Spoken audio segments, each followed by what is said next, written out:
Hey guys, MasterCoX here, and let me just share with you some facts that we managed to get from the State of the Channel video a few days ago. You guys want more gaming streams? You want to talk about techniques more than equipment on Masterbox when I get to that? And most of all, people want a PO box. We're gonna get that sorted out, and by Monday I should have a video for you about the details about where to send stuff, so be sure to stay tuned to that. But for the meantime, let's get on to the first round of Q&As. I managed to get quite a few questions, and I wasn't even aiming for questions there and then, so thank you guys, and I'll be sure to answer them right now. Now this first one's from Pyrofire95, and he asks, when you do voices for DBZ, does your accent change with the voice, or are you conscious of it, and have to do an American accent? Also, how's your American accent in your regular speaking voice? Well, when I pretty much just speak in my normal kind of like tone and stuff, it kind of like just sounds like this, so it's a little more subtle, but it's kind of there. I mean, you might be able to tell the difference, or I may be completely butchering your language, as the British scum that I am. Really, when it comes down to the American accent, nowadays it's kind of really, I do it without even thinking.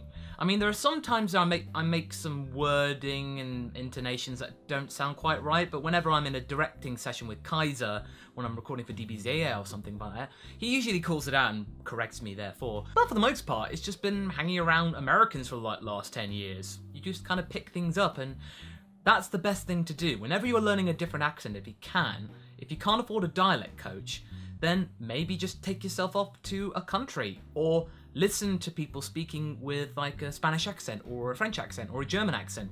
Immersion is key. Your ears, get your ears in it. It's all about the ears.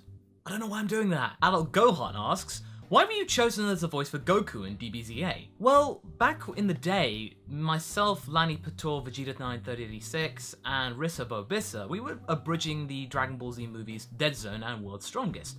And for that, I just kind of randomly got picked for Goku, just because my voice was a little higher and it sounded a little bit more impish at the time. So we kind of just went with that, and then when Team 4 Star formed back in 2008, I was approached, as was Lani, to reprise his role of Piccolo and Krillin. I got to reprise Goku for the first episode of DBZA. So it was basically just kind of continuing what we were already doing. For those of you who might not be aware of this, I didn't play Gohan in the first episode of DBZA. That was Vegeta 3986.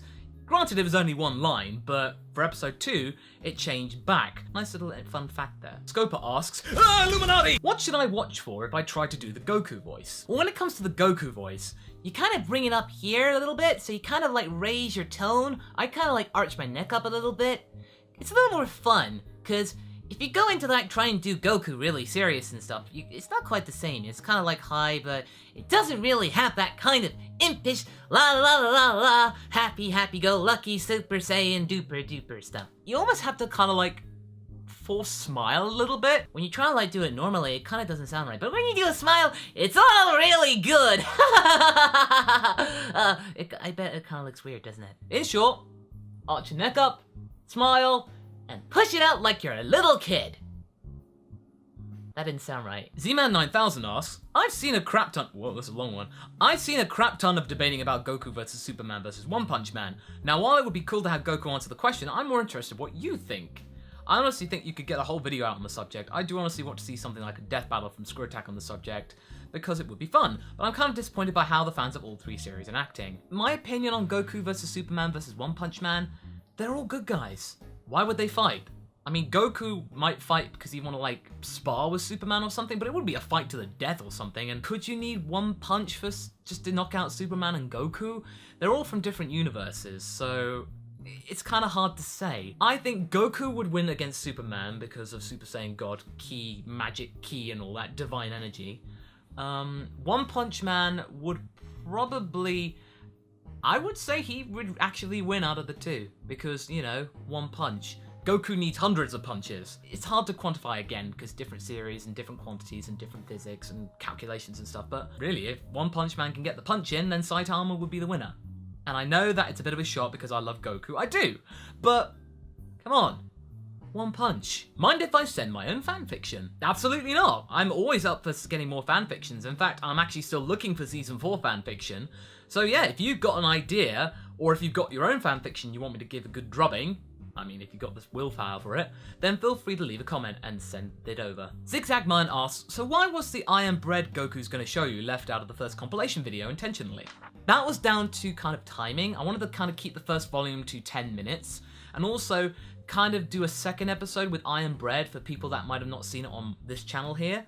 So that means people get the idea that the Goku's gonna show you episodes are gonna be a bit shorter, so like 3 to 5 minutes. I kind of wanted to like have a rule of 3. So you get Minecraft as kind of like, you get the idea about how Goku's like playing games.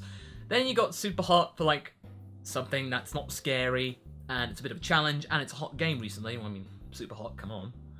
And then of course you got Five Nights at Freddy's because it's Five Nights at Freddy's and YouTube seems to love it. Do you do anything to get into character for certain voices? You do?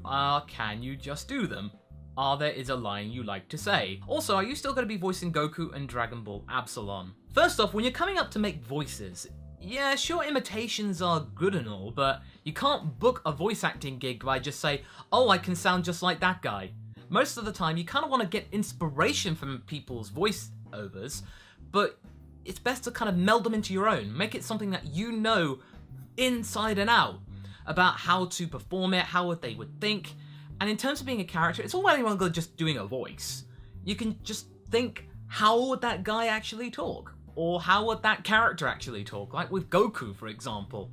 You just think, well, he likes food. He's a bit of an idiot, but he likes to fight. So he's just a bit dumb, prideful, and fun, and happy-go-lucky. So you just go into that with a sunny disposition and it just rolls off the tongue almost. Don't just try and imitate someone that's popular. Try and meld it into something that you can do very well, and it's something that you're comfortable doing. Don't strain your voice out just for the sake of booking a part, because if you're going to be doing a lot of lines for it, you're going to regret that further down the line, so just be warned. As for Dragon Ball Absalom, yeah, for episode 1 of that, I did play Goku for a couple of lines in there, but Melvelli actually responded to me and said that he was going in a different direction out of the blue, and said that unfortunately we're looking just to replace you and recast you. And that was kind of without any warning, and I was a little bit hurt by that. And he did offer Supreme Kai to me, and I think communication just kind of broke down there, and it kind of just petered out really. It was a shame really, because Dragon Ball Absalom looked really, really cool. But, you know, it's just creative differences, I suppose. And lastly, Harry Carson asks, hey Goku, do you like or hate Superman? Okay. Well, let's just go and get Goku for his first Go Q&A! Go Q&A, yeah! Hey Harry, in answer to your question about whether I like or hate Pooperman, the answer is no. I do not like him, because he's a big fat cheetah who wears his underpants on the outside. Even I don't do that. Now if you'll excuse me, I've got a muffin with my name on it. Bye! Go Q&A, yeah! Thank you, Goku. Now that's all for the question and answers today, so if you've got a question of your own, feel free to leave a comment in this video, and I'll respond to it in the next one. So again, look forward to PO boxes, and actually, here's a little question. What kind of game would you want me to see streamed? As in, like, would you want to see something that's long form, like No Man's Sky maybe? I know I go on about it, but I really love the looks of that game. Or something like mellow, like Stardew Valley or Subnautica, something that you can kind of relax to and you don't have to like fully engage yourself all the time, and you can actually chat with the live stream.